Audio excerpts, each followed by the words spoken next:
Okay, so this was the basic syntax of a C program. ঠিক আছে, it starts with a header file that is stdio.h and তারপর একটা main function ছিল, আর main ফাংশনে আমি যা লিখতে চাই ওই রকম লিখি, printf। ঠিক আছে, কিছু প্রিন্ট করিয়ে দেব।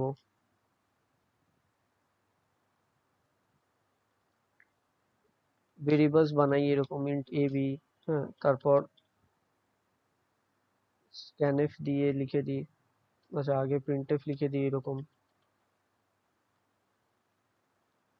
enter the first number,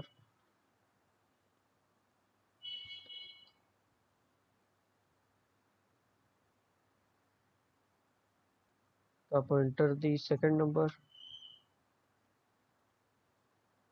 আর তারপর আমি sum প্রিন্ট করাবো। তো sum is a plus b। ঠিক আছে, ইজি সিম্পল। এই একটা ছোট প্রোগ্রাম হয়ে গেল, অ্যাডিশন প্রোগ্রাম। ঠিক আছে, স্যাম্পল বলে সেভ করে দিই। আচ্ছা, স্ক্যানএফ দিয়ে তো নিলামই না এখন। তো স্ক্যানএফ থেকে ফার্স্ট ভ্যালু নিয়ে নেব আমি এ তে, আর সেকেন্ড ভ্যালু নিয়ে নেব বি তে।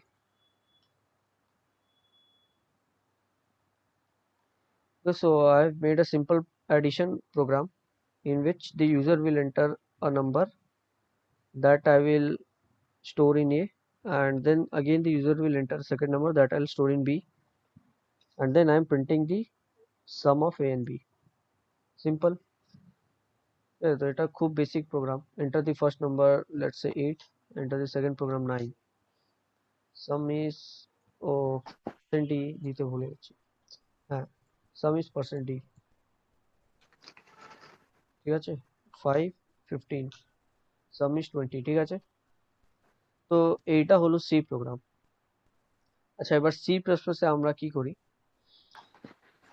সি প্লাস প্লাস কি, জাস্ট এই প্রিন্টএফ আছে, প্রিন্টএফ কে সি প্লাস প্লাসে বলে সি আউট, আর স্ক্যানএফ এর যা কাজ আছে ওই কাজটা হয় সি ইন থেকে। ঠিক আছে, cout means console output and cin means console input. ঠিক আছে, তো এই সেম কোডকে এবার আমি সি প্লাস প্লাসে কনভার্ট করছি। সব থেকে আগে হেডার ফাইল চেঞ্জ করতে হবে। stdio.h is a header file for C program। ঠিক আছে, তো সি প্রোগ্রামে ছিল stdio.h, কিন্তু সি প্লাস প্লাসে নয়। সি প্লাস প্লাসে একটা হেডার ফাইল আছে iostream। ঠিক আছে, এই একটা হলো হেডার ফাইল। আচ্ছা, তারপর কি কি চেঞ্জ করতে হবে? প্রিন্টএফ চেঞ্জ করতে হবে। তো প্রিন্টএফ এবার এইরকম লিখবো না, আমরা জাস্ট কি লিখবো, আর এই ব্র্যাকেটও সরিয়ে দাও, ব্র্যাকেটেরও দরকার নেই, জাস্ট এইরকম সি আউট, আর তারপর এই একটা লেফট অ্যারো দেবো, লেফট দুটো অ্যারো। এইটা কি হয়? এইটা হয় ইনসার্শন অপারেটর। এটাকে কি বলে? Insertion operator. Insertion operator.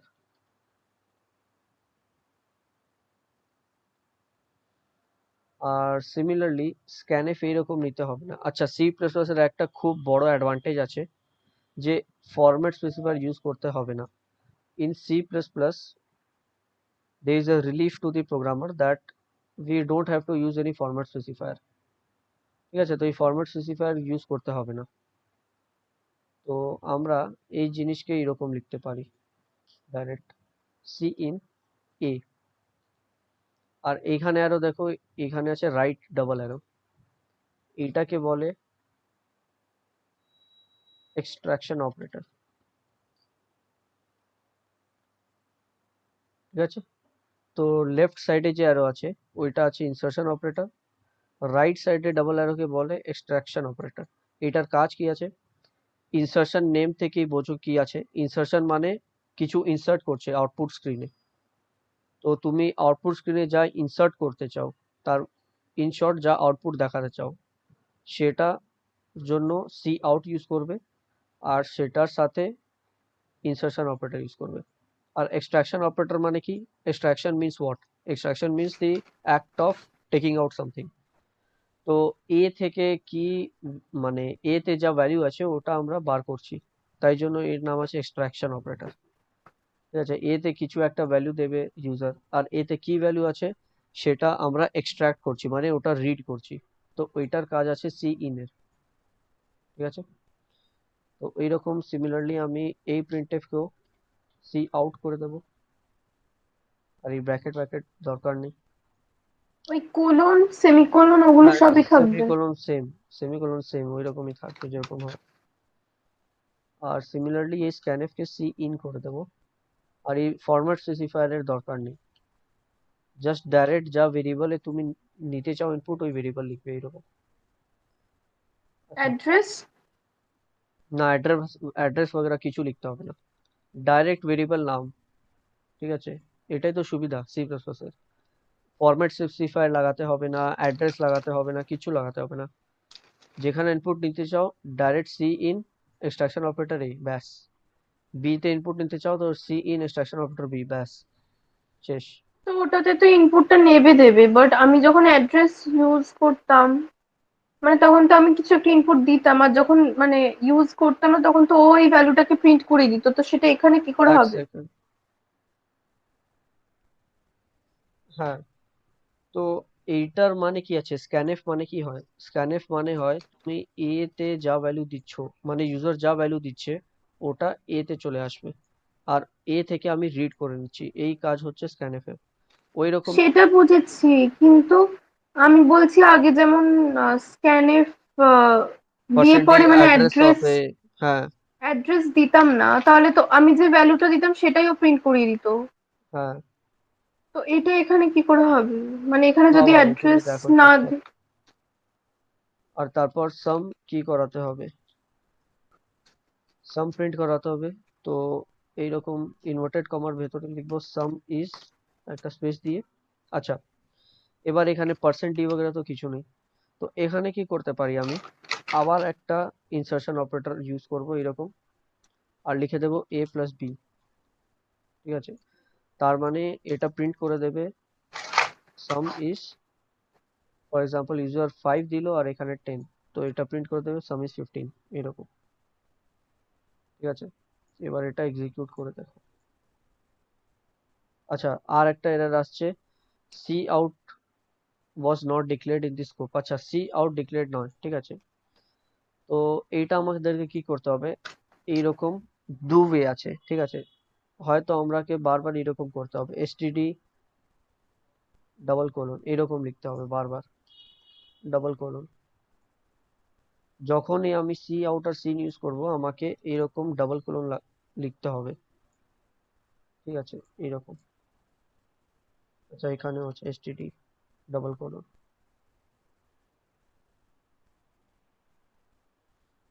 এই দেখো এসে গেছে। এবার ফার্স্ট নাম্বার ফর এক্সাম্পল আমি 5 লিখেছি, সেকেন্ড নাম্বার 10, দেখো এসে গেছে সাম ইজ 15। ঠিক আছে, বাট এটাতে একটা প্রবলেম আছে যে বারবার STD double colon STD double colon এরকম লিখতে হবে। So to get rid of this problem, what we can do is we can include here. Okay, std actually কি আছে সব আমরা পরে দেখবো, ঠিক আছে, যখন নেম স্পেস চ্যাপ্টার পড়বো, হ্যাঁ তখন এসব ডিটেলে দেখবো, এসব কোলনের মানে কি হয়। ঠিক আছে, এসব অ্যাডভান্স টপিকস আছে, এসটিডির মানে কি হয় সব আগে দেখবে। আচ্ছা, তো এসটিডি আমি সরিয়ে দিব এখান থেকে। ঠিক আছে, এসব লেখার দরকার নেই, বারবার লেখার দরকার নেই। if we use a namespace std, ঠিক আছে, তো এইরকম আমি যদি লিখে দিই, ডিক্লেয়ার করে দিই ইউজিং নেম স্পেস std, তাহলে আমাকে বারবার এখানে std লিখতে হবে না। ঠিক আছে, এবার দেখো এক্সিকিউট করছি, মানে বুঝলাম না, মানে ওখানে ইউজিং আর কোথায় এসটিডি দেবো? ইউজিং নেম স্পেস std এইরকম লাইন ডিক্লেয়ার করতে হবে। ফর এক্সাম্পল 10 20, দেখো কাজ করছে প্রোগ্রাম, সাম ইজ আরে 30। এটা মানে আটকে গেছে, দেখা যাচ্ছে না কিছু। দেখা যাচ্ছে এখন? না মানে থেমে গেছে। আমার নেট হয়তো ভালো নেই। Ashutosh, can you see the screen? Hello. ঠিক আছে, রেকর্ডিং এ দেখে নিন, তোমার হয়তো নেট ঠিক নেই। अरे मेरे को क्लियर आ रहा है। हाँ ठीक, तो क्लियर ही है, वो उसका नेट नहीं चल रहा। Sir 2 minute. ठीक है। और वो जो डबल कोलन था, एसटीडी ऐसे डबल कोलन, इसका एक्चुअली नाम होता है स्कोप रेजोल्यूशन ऑपरेटर। ठीक है। लेकिन ये सब का अभी चिंता करने की जरूरत नहीं, ये सब बाद में सी प्लस प्लस का अगर तुम लोग को डिटेल में पढ़ना है, तब पढ़ना। कॉम्पिटिटिव प्रोग्रामिंग के लिए उतना जरूरी नहीं जानना है ये सब। तो सी प्लस प्लस का बेसिक सिंटैक्स क्या है? सबसे पहले इंक्लूड करना होगा एक आईओ स्ट्रीम बोल के एक हेडर।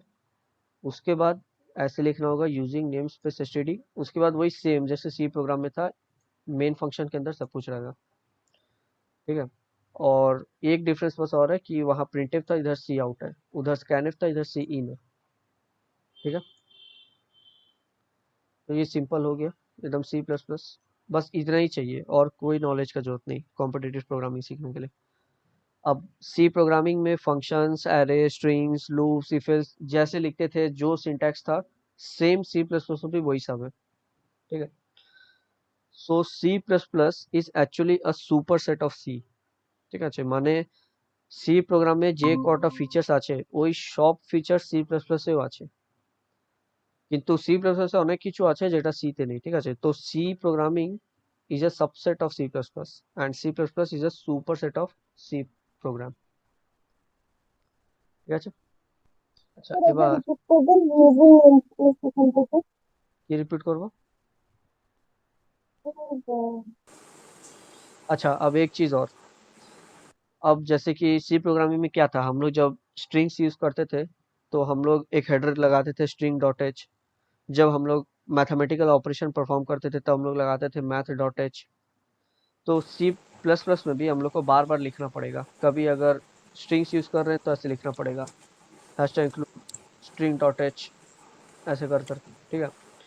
तो ये सब से बचने के लिए जो सी प्लस प्लस का डेवलपर है वो एक सुपर हेडर फाइल बनाया है। ठीक है, एक पेरेंट हेडर फाइल, उस हेडर फाइल के अंदर सब कुछ मौजूद रहेगा। माने that header file contains every header file like string, math, everything, and the name of that header file is bits std c++.h। अच्छा म्यूट कर दो जिसका अनम्यूट हो गया। हाँ ठीक है। तो आईओ स्ट्रीम पे यूज कर सकते हैं and we can also use this header file bits slash std c++.h। तो ये हेडर फाइल जो है, इस हेडर फाइल के अंदर सब कुछ है, string, mathematical operation, Boolean, एचटीएल functions. ठीक है, प्रोसीजरल प्रोग्रामिंग का सारा फंक्शन सब कुछ इसके अंदर है। तो ये वन इन ऑल है। ठीक है, ऑल इन वन, सॉरी, हाँ ये ऑल इन वन है। तो इसको अगर आप लोग लगा दोगे प्रोग्राम पे तो फिर आप लोग को बार बार कभी स्ट्रिंग, मैथ, ये वो लिखने का जरूरत नहीं। ठीक है। तो कॉम्पिटिटिव प्रोग्रामिंग में बेटर रहेगा कि एक ही बार डिक्लेरेशन कर देना बिट्स std c++.h का। उससे क्या बार बार तुम लोग को हेडर फाइल नहीं लिखना होगा, कभी मान लो मैथमेटिकल ऑपरेशन किए तो मैथ डॉट एच लिखना होगा, कभी स्ट्रिंग के लिए स्ट्रिंग डॉट एच, ये सब झमेला नहीं। डायरेक्ट फर्स्ट लाइन लिख दो, hash tag include bits slash std c++.h। और फिर ये तो सी आउट सी इन के लिए लिखे हैं जैसे लिखते थे। ठीक है। इसको एग्जीक्यूट कर लो, देखो सक्सेसफुल एग्जीक्यूट हो गया। Enter the first number 10, enter the second number 15। ठीक है, सम इज 25। तो सी प्लस प्लस का इंट्रोडक्शन यहीं पे खत्म होता है।